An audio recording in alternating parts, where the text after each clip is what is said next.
জীবনের রঙিন স্বপ্নগুলোর মাঝে নিজেকে জড়াতে গিয়ে কখনো বুঝিনি তোমাকে মা।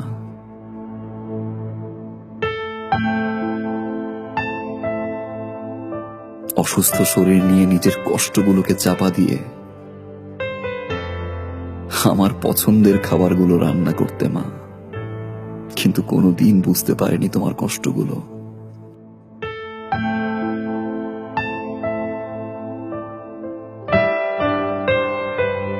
আমি সরি মা। বন্ধুদের সাথে হাজারো কথা বলতে গিয়ে নিজেকে ব্যস্ত রাখতাম, কিন্তু তোমার সাথে কথা বলার সময়টুকু পেতাম না মা। বিরক্ত হতাম তোমার ফোন পেলে।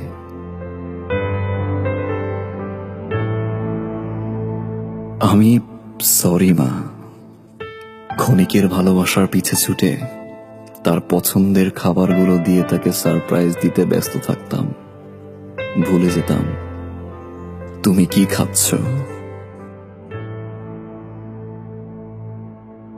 কার সাথে খাচ্ছ, কিভাবে খাচ্ছ মা।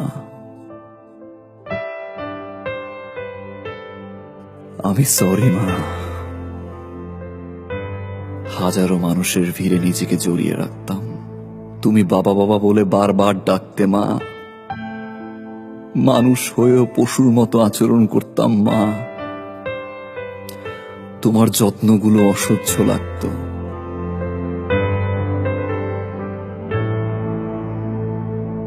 আজ তোমার দুপা জড়িয়ে ধরে বলতে ইচ্ছে করে আমি সরি মা।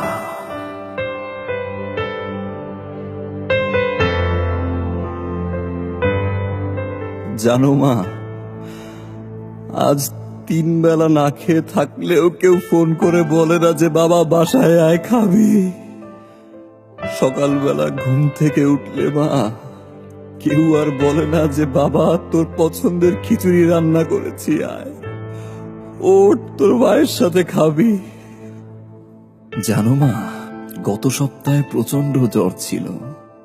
তোমার মতো করে মা মাথায় হাত বুলিয়ে দিয়ে কেউ বলেন বাবা তোর মা তো আছে, সব ঠিক হয়ে যাবে। মা একবার চলে আসো।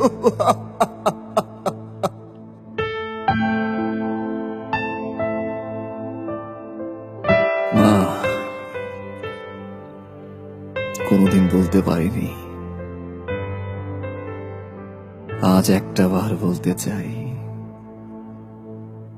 সরি মা, and I love you। মাফ করে দিও মা।